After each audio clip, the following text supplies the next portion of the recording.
পুরী এসছো আর যদি পুরীর এই বিচ মার্কেটে না আসো তাহলে যেন মনে হয় একটা জিনিস বাকিই রয়ে গেল। তো যতবারই আমরা পুরী আসি এই জায়গাটাতে আসবই। তো অবশেষে চলে আসলাম সন্ধেবেলায় বিচ মার্কেটে। একটু টায়ার্ড লাগছিলো, যদি সকালবেলায় আজকে এসছি, দুপুরও সেভাবে রেস্ট হয়নি। ঠিক আছে, চলো বেশি দিনের জন্য থাকবো না, তো ঘুরে নিই। তো একই জিনিস, কিছু নতুন নতুন জিনিস আরও দেখলাম, ভালোই লাগছিলো সন্ধ্যাবেলার পরিবেশ। আর এত লোক, বাপরে বাপ! এই দেখো আইসক্রিমের এই আইটেমটা, সেই নতুন এই জিনিসটা আগের বার যখন এসেছিলাম তখন ছিল না, বেশ ভালো লাগছে।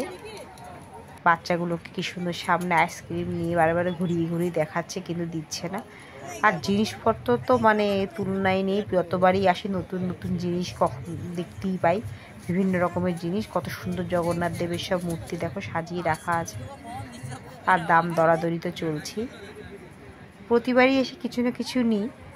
তো এবার এখনও পর্যন্ত কিছু কেনা হয়নি, দেখা যাক পরে কিছু কিনি কিনা। তো খুব ভাল লাগে ঘুরে ঘুরে দেখতে। সে বালির উপর দিয়ে হাঁটছি, তার মধ্যে দোকান সাজিয়ে সবাই বসে রয়েছে, একটা আলাদাই পরিবেশ। একটু হেঁটেই বিচ মার্কেট থেকে আবার নেমে আসলাম একদম সমুদ্রের কাছে।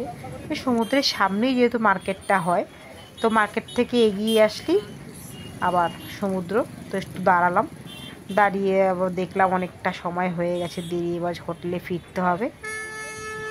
তো একটু বাজারে একটু জিনিস কেনাকাটি ছিল, তো গেলাম দোকানে। তো গিয়ে আর পছন্দসই জিনিসটা পেলাম না, যেটার জন্য এসেছিলাম সেটা পেলাম না।